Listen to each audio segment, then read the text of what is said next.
Hello everyone, welcome back to Matholic channel. तो हम M1 discuss कर रहे हैं दिसंबर 2023 का पेपर, और आज हम लोग question solve upon x y comma z minus x divided by x z prove करना है। प्रूव क्या करना है आपको? प्रूव करना है एक्स स्क्वायर प्रूव आपको करना है x square del you upon del x plus y square del you upon del y plus z square, ये जेड ये वाला बनाने की हैबिट है तो गड़बड़ हो जाता है, z square del you upon del z 0 के बराबर हो जाए। तो ये आपका क्वेश्चन है। आप क्वेश्चन आप अच्छे से समझ लीजिए कि ये क्वेश्चन है कौन से टॉपिक का। तो ये जो क्वेश्चन है आपका पार्शियल डेरिवेटिव वाले टॉपिक का ही है, बट ये जो टॉपिक है ये है टोटल। मान लेते हैं आपके पास u एक फंक्शन है, u जो y वेरिएबल का फंक्शन है, बट x और y इंडिविजुअली किसके फंक्शन है? t के फंक्शन है। तो हम क्या बोलेंगे कि u भी जो है वो किसका फंक्शन होगा? t वेरिएबल का फंक्शन होगा।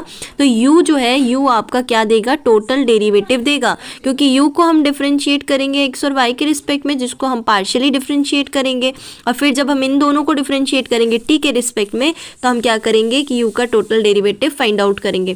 तो इस क्वेश्चन को हम लोग कैसे सॉल्व करेंगे वो हम लोग चेक करेंगे। आपके पास जो क्वेश्चन है वो है u equals to u of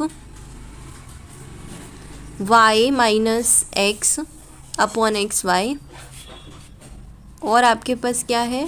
आपके पास है z minus x upon x z, ये आपके पास है। हम क्या करते हैं, इसको थोड़ा सा शॉर्ट बनाने के लिए क्या करेंगे हम लोग इस वाली वैल्यू को कोई एक वेरिएबल मान लेंगे, let's say it is capital A, और इस वाली वैल्यू को हम एक अनदर वेरिएबल मान लेंगे, let's say this is capital B। तो अब हम क्या करेंगे, कैपिटल A को x के रिस्पेक्ट में, कैपिटल A को y के रिस्पेक्ट में डिफरेंशिएट कर देंगे। कैपिटल B जो है उसको x के रिस्पेक्ट में, y के रिस्पेक्ट में, अच्छा x y z तीनों के रिस्पेक्ट में आप इसको डिफरेंशिएट कर लीजिए। B को भी आप तीनों के रिस्पेक्ट में डिफरेंशिएट कर लीजिए।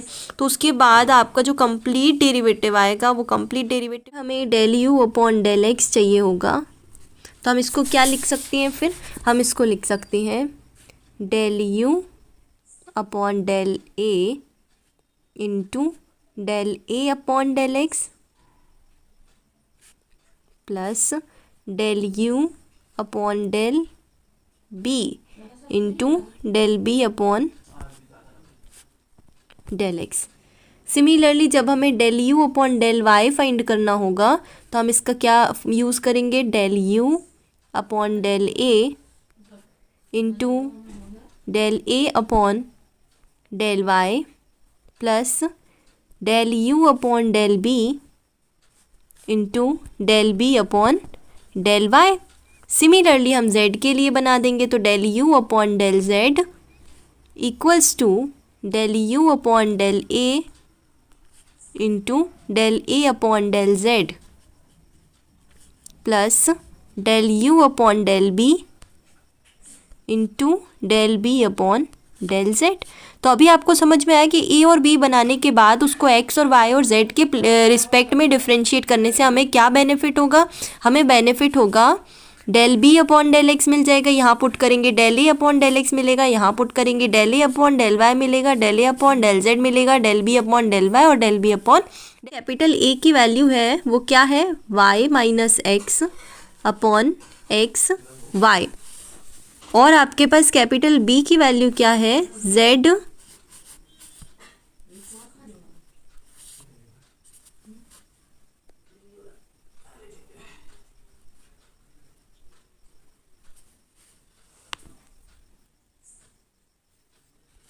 अब यहाँ पर हमारे पास जो वैल्यूज़ है वो थोड़ी सी कॉम्प्लेक्स दिख रही है, इसका डिफरेंशिएशन करना थोड़ा सा डिफिकल्ट हो जाएगा, तो हम लोग इसको इजी कर लेते हैं थोड़ा सा। a इक्वल्स टू हम क्या करते हैं, y माइनस एक्स को सेपरेट लिख लेते हैं, y upon x y minus x upon x y. तो ये अगर हम इसको ईजी करके लिखें तो यहाँ से y से y कैंसिल हो जाएगा, x से x कैंसिल हो जाएगा। आपके पास क्या आ जाएगी वैल्यू a की? आपके पास a की वैल्यू आएगी 1 upon x minus 1 upon y। Similarly जब आप b की वैल्यू फाइंड आउट करेंगे तो आपके पास आ जाएगा 1 upon x minus 1 upon z। तो ये दोनों वैल्यूज़ आपके पास एक तो b की आ गई और एक a की आ गई। अब हम लोग पार्शली डिफ्रेंशिएट कर del x, del a upon del x क्या होगा x के रिस्पेक्ट में, तो 1 अपॉन वाई 0 हो जाएगा। 1 अपॉन x का डिफ्रेंशिएशन क्या होगा, -1 अपॉन एक्स स्क्वायर। अगर आपको सारे डिफ्रेंशिएशन फॉर्मूलेज की वीडियो चाहिए तो आप कमेंट बॉक्स में बता दीजिएगा, उसकी वीडियो भी मैं आपके लिए लेकर आ जाऊंगी। Del a upon del y find कर लेते हैं, वाई के रिस्पेक्ट में फाइंड करें हम तो -1 अपॉन एक्स तो 0 हो जाएगा, क्योंकि वाई के रिस्पेक्ट में कर रहे हैं तो वाई के लिए ही डिफ्रेंशिएट करेंगे, बाकी अदर वेरिएबल्स हम कॉन्स्टेंट की तरह लेंगे। ठीक है, तो यहाँ पे -1 अपॉन वाई का क्या हो जाएगा, माइनस माइनस प्लस हो जाएगा और 1 अपॉन वाई स्क्वायर हो जाएगा। ये आ गया आपके पास del a upon del Y. और del a upon del z क्या आ जाएगा, तो यहाँ पे देखिए z का कोई भी वेरिएबल नहीं है, यानी कि ये सारा का सारा 0 हो जाएगा। अब सिमिलरली हम लोग b के लिए फाइंड कर लेते हैं। Del b upon del x हो जाएगा -1 अपॉन एक्स स्क्वायर। कोई भी डाउट है तो आप कमेंट सेक्शन में बता दीजिएगा, इसको क्लियर कर लेंगे। Del b upon del y क्या होगा आपके पास, यहाँ पे y का कोई वेरिएबल नहीं है तो 0 हो जाएगा। Del b upon del z क्या होगा, del b upon del z क्या होगा, -1 अपॉन जेड है तो +1 अपॉन जेड स्क्वायर हो जाएगा। ये सारी वैल्यूज़ हमारे पास आ गई। अब हमने जो फॉर्मूलेज बनाए थे del you upon del X, del you upon del Y और del you upon del Z के, उसमें हम ये क्या वैल्यू आई थी, अगेन -1 अपॉन एक्स स्क्वायर। इसको हम सिंप्लीफाई करके लिखें तो यहाँ दोनों तरफ से हम एक्स स्क्वायर को ले सकते हैं, तो आपके पास यहाँ पे क्या बन जाएगा, एक्स स्क्वायर यहाँ आ जाएगा del you upon del x के पास।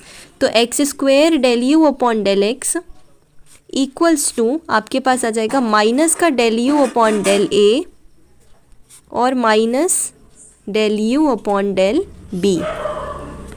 इसको हम लोग इक्वेशन नंबर 1 बना लेते हैं। अब अपन डेल वाई की फॉर्मूला लिख लिया। फॉर्मूला लिखने के बाद यहाँ पे हमने वैल्यू भी फाइंड आउट कर ली है, मैं आपको बता देती हूँ हाईलाइट से। तो यहाँ पे जो है हमने फॉर्मूला लिखा, फॉर्मूला लिखने के बाद यहाँ पे del a upon del Y की वैल्यू जो हमारे पास है वो 1 अपॉन वाई स्क्वायर है, del b upon del y 0 है, और यहाँ से हमने वाई स्क्वायर को यहाँ भेजा और आपके पास Y square del you upon del Y की वैल्यू आ गई है del you upon del A. So I hope आपको समझ में आया होगा। सिमिलरली मैं del you upon del Z की वैल्यू आपको लिख के समझा दी क्वेश्चन नंबर 3, और उसके बाद आपके पास ये सारी वैल्यूज देख लेना, 0 के बराबर 0 इक्वल्स टू 0 हो गया, hence proof this is your question and solution. तो 2B आपको अच्छे से समझ में आ ही गया होगा। I hope you like the video, और समझ में भी आया होगा तो like share and subscribe to the channel. Next question आपको जल्दी मिलने वाला है, so stay tune to the Matholic channel.